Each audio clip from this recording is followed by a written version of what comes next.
bột mì ra, sau đó chúng ta sẽ lấy kẹo ở trong đấy, được chưa nhỉ? Các bạn hiểu chưa? Sau đây thì thầy mời các thầy cô chua nữa, dạ ơi. Chua là cướp sao nữa. Bây giờ ba đội chúng ta sẽ xếp thành 3 hàng rồng ở bên này cho thầy. Đây, một hàng ở bên này, một hàng ở bên này.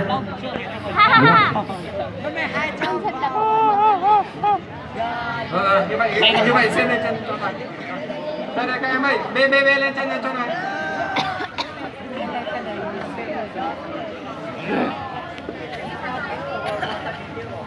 Đây, mỗi cái chỗ một ghế. Chỗ một ghế để lấy điện.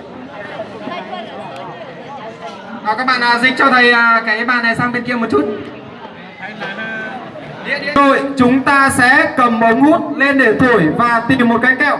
Nhưng mà điều đặc biệt là cái kẹo này chúng ta không được dùng tay để chúng ta lấy, mà chúng ta phải dùng bằng miệng, được chưa nhỉ?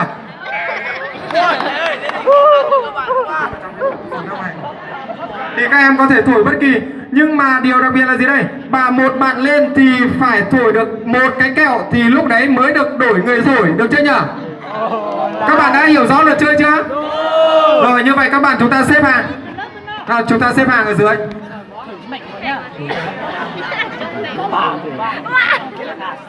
Chúng mày ơi, vỗ lên lấy kiểu cho bà mẹ ăn nhá. Nào các bạn chúng ta dồn xuống đằng dưới.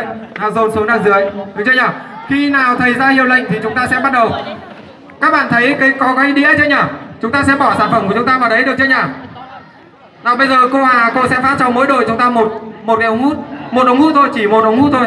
Wow, con chả sáng búa rồi. Ôi giờ các bạn bắt đầu đếm nhá, chúng ta sẽ đếm 3, được chưa nhỉ? rồi 3, 2, 1, bắt đầu.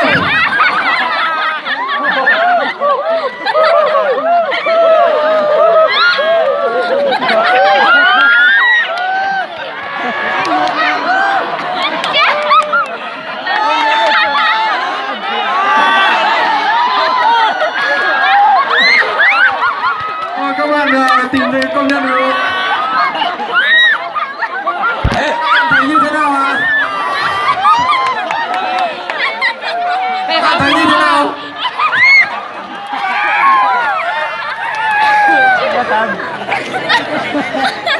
Rồi các bạn lớp 11 rất là điều nghệ đúng không? Như vậy là đã có 2 sản phẩm rồi. Các bạn khối 12 chúng ta nhanh chóng đi ạ. ô nhiễm môi trường quá thầy ơi.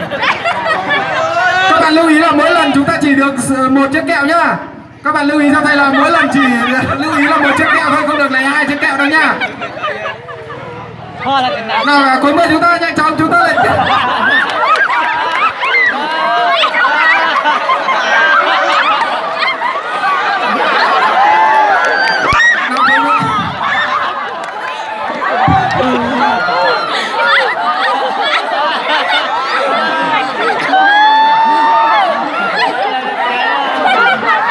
Đây là dưới rời luôn. Tôi sẽ chuẩn bị cho mọi người. Cái này là dưới rời luôn.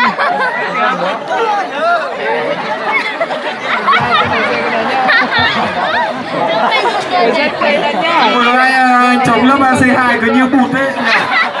Như bụt đấy. Nào các bạn chúng ta nhanh chóng lên đi ạ, nhanh chóng lên đi ạ. Các bạn lưu ý là mỗi lần chỉ được một cái kẹo thôi nhá. Một lần chỉ được một cái kẹo thôi.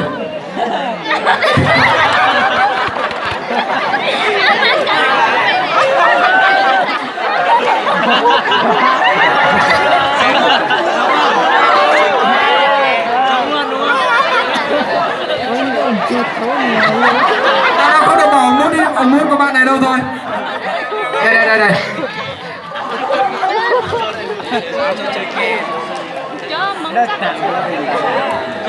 Ôi, nhanh lên. Các bạn nhanh lên đi ạ, các bạn nhanh lên đi ạ. Các bạn nhanh lên đi ạ, cố lên.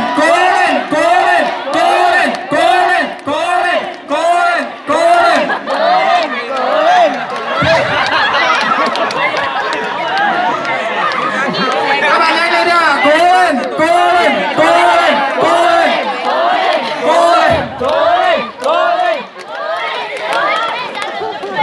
Cái này chấm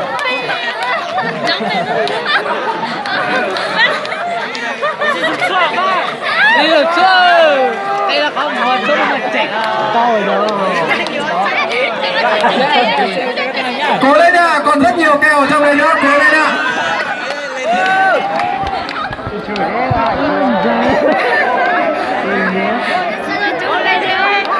Bây giờ chúng ta sẽ bắt đầu đếm ngược nhá. 10, 9, 8, 7, 6, 5, 4, 3, 2, 1. Hết rồi.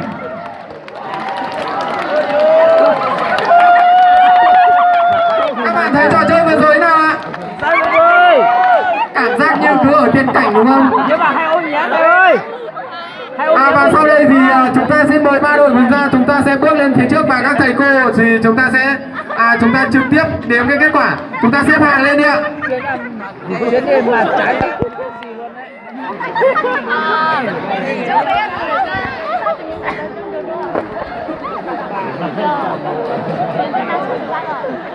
Như vậy chúng ta thấy một cái công dụng mới của bột mì đúng không? Làm cái gì nhỉ? Đúng rồi, công dụng làm trắng, được chưa nhỉ? Như vậy bột mì rất là rẻ, chỉ có 20.000 một cân thôi, được chưa nhỉ? Như vậy bạn nào có muốn làm đẹp thì chúng ta chỉ sử dụng bột mì thôi nhá. Đấy, rồi. Bây giờ thì sẽ mời cô Lê Hà, chúng ta sẽ bắt đầu đếm kết quả của từng khối một. Chúng ta sẽ bắt đầu với khối 10. Chúng ta sẽ cùng đếm nhá. 1, 2, 3, 4, 5, 6, 7, 8, 9, 10, 11, 12, 13, 14, 15, 16, 17, 18, 19, 20, 20 mấy đây ạ? 21 được chưa nhỉ? Đặc biệt khối 10 này có một bạn nữ tóc dài dài đúng không? Tóc nó lại quyện vào cái bột mì nữa thì làm nó bay cứ như đúng là tiên cảnh thật đúng không? Bây giờ chúng ta sẽ chuyển sang khối 11. Mời cô Hoàng Trang ạ. Bắt đầu. 1, 2, 3, 4, 5, 6, 7, 8, 9, 10, 11, 12, 13, 14, 15, 16, 17, 18, 19, 20, 21, 22 và 20 mấy đó. Như vậy chúng ta thấy có hai bạn rất tích cực đúng không? Đó là bạn gì đây? Bạn áo vàng với bạn áo xanh này.